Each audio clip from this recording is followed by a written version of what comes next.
It's the weekend, Bulldog fans, and a big weekend it is. Actually, it's off to a roaring start last night, Steve, as Vic Schaefer's Lady Dogs pulled off a big one.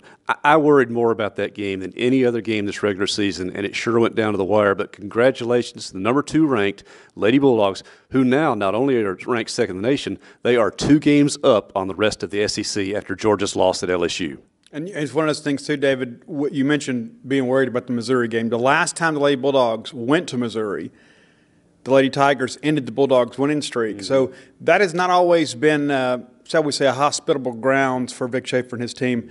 So you expected, number one, Missouri, a better team than they were even last year and certainly 2 years ago, to be ready to defend the home court. And with all the off-the-court drama that's happened this week between them and South Carolina, ridiculous. I think it kind of proved to be a distraction because both teams ended up losing their next game, granted to number 1, number 2 in the country. But that being said, huge ball game for State. We felt like this week, this South Carolina-Missouri stretch would define the season. Would it be a championship season for the Lady Bulldogs or not? They took a big step towards that last night.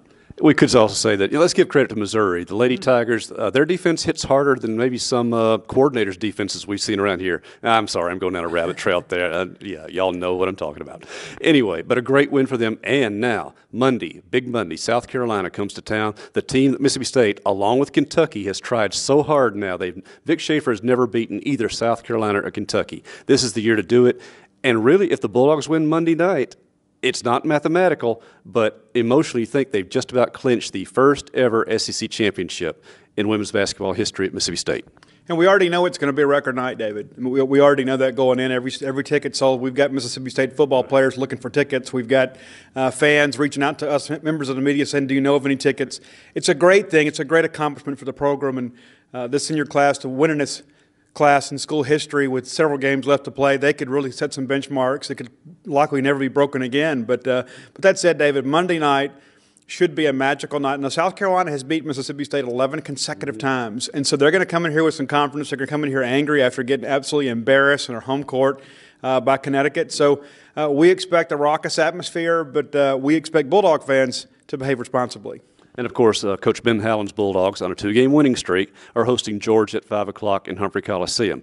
Now, you're asking, why are we leading into one of our talks with women's basketball and basketball in general? A, because the Lady Bulldogs deserve it. B, we are leading into the weekend because this is the last recruiting weekend of spring. The second signing day is coming up Wednesday. Steve, kind of give us an overview of how the last couple of weekends visits have gone, what generally the feedback from prospects and coaches has been, and how this new division of signing days is working out. Well, one thing we're seeing, David, is a lot smaller groups taking official visits, not just at Mississippi State, but elsewhere. And I think the days of the big 25-man official visit weekends are likely over with. And one of the reasons why is because there's going to be so many more opportunities to take those visits. And you're not going to bring in as many guys because you're going to sign many of those guys in December. And more times than not, kids are not going to take a lot of official visits during their own senior seasons. It doesn't happen that way. Now, there will be some juniors with rules changing to be able to take visits in the spring, and I think that's only going to water it down more. But last weekend Mississippi State didn't host any 2018 visitors other than Fabian Lovett, who was here unofficially. State had a big junior day. This weekend we'll have a handful of prospects in.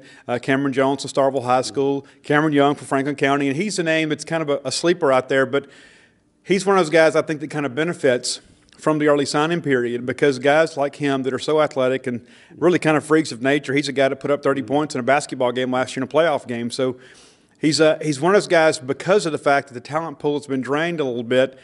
He's been found. He's been unearthed. And he's had several G5 schools be in touch with him. So he's a guy you probably take a chance with this year late just because you have the scholarships to spend because next year we go into a hard cap of 25 where it's 25 for the entire year. And so if you've got them to spend this year, you might as well spend them. And I believe State – well, I don't know in the end if State will leave any scholarships unused this year. Clarify first now, going into Wednesday, exactly how many scholarships are, as close as you know, does Joe Moorhead have to work with? We believe it's 6. And, State signed 15, of course, in December. There's 5 or 6 spots. I believe more on 6. With Aaron Brule is a guy we feel really good about. He was a guy that State was very close to getting before he committed to Georgia, and then he opened it back up. And so if you look at those things and look at these offensive line prospects, you've got a guy like Jalen Robinson coming in from Kansas. So you feel like you've got enough bodies coming in that are SEC-capable guys. That's one of the things I've always said. It's not the guys you don't sign that get you beat. It's the guys that can't play you sign that get you beat. So you may take a reach or two, but it would only be one or two guys just because of the way the situation's kind of unfolded. But I think in the end it'll be 5 or 6 guys added to the class on Wednesday, and then that'll be the first official class in the Joe Moorhead era. But I don't know if you can judge this staff too harshly for how things go down the stretch, because they were in the middle of trying to get families moved and get kids in class and sort of stuff. And so we're excited to see what happens in spring football with the spring evaluation period, recruiting-wise as well. Building on something you said, that also plays into what I've heard from staff members, that Joe Moorhead does not intend to go out to sign just to sign. He's not out there looking to add points to the signing class ratings, things like that, because why clog up the roster? He still has to evaluate his returning roster in red shirts in spring ball before he knows what he has to work with here in the 2018 season. That's one of the things, David, people wondered why State called some names from the class shortly after Joe got here.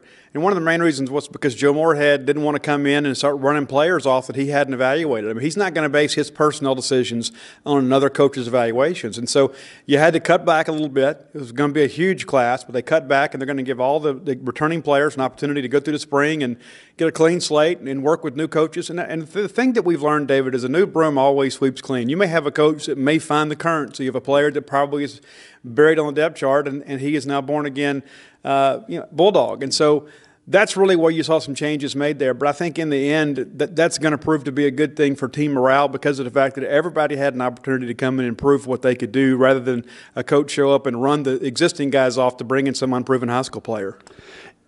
And this is just speculation, but if there are any steals out there, or any what you would call, what's the phrase, pull rabbits out of the hat, things like that, could there be anything like that next week with this very small group, as you say?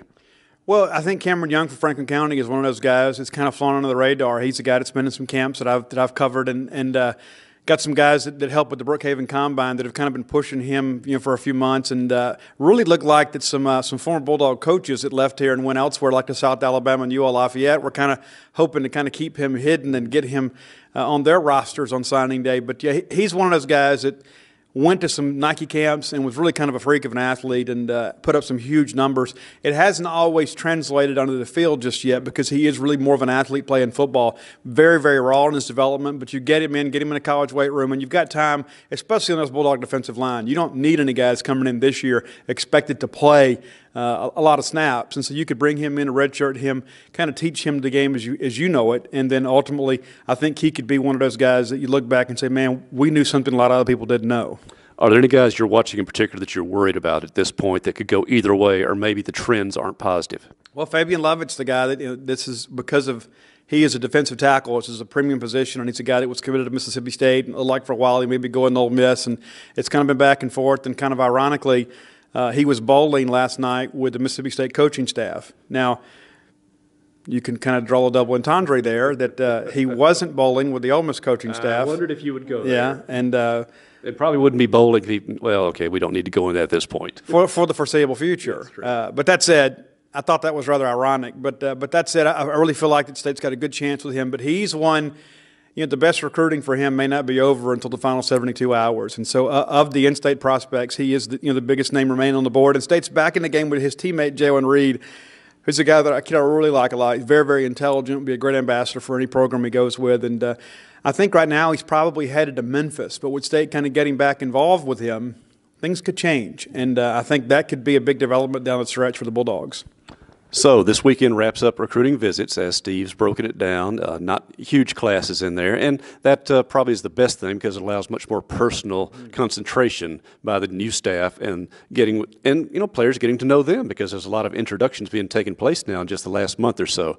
But the vibes are good here going into it, and of course they have the solid 15 they signed in December, which will several key guys already on campus here. I had a chance today to talk to strength coach Anthony Plurali. Great talk. It looks like it'll be a long transcript, probably divided up on 2 days, and start parceling that Monday and Tuesday, but very upbeat about how things have been working. He also benefits from the revised schedule that Joe Moore had brought in, moving spring football back. It will now start on March 20th instead of 2 weeks earlier, so the strength coach has a little more time to work with them and get them ready for spring ball.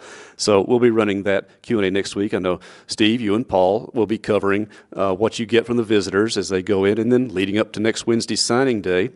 But at the same time, basketball's going on. I know Gene and Mike Nemeth have been out there taking care of baseball. That gets rolling just a couple of weeks from now at Southern Miss. So a lot on our plates right now. So it's just the busiest time of our year is about to begin.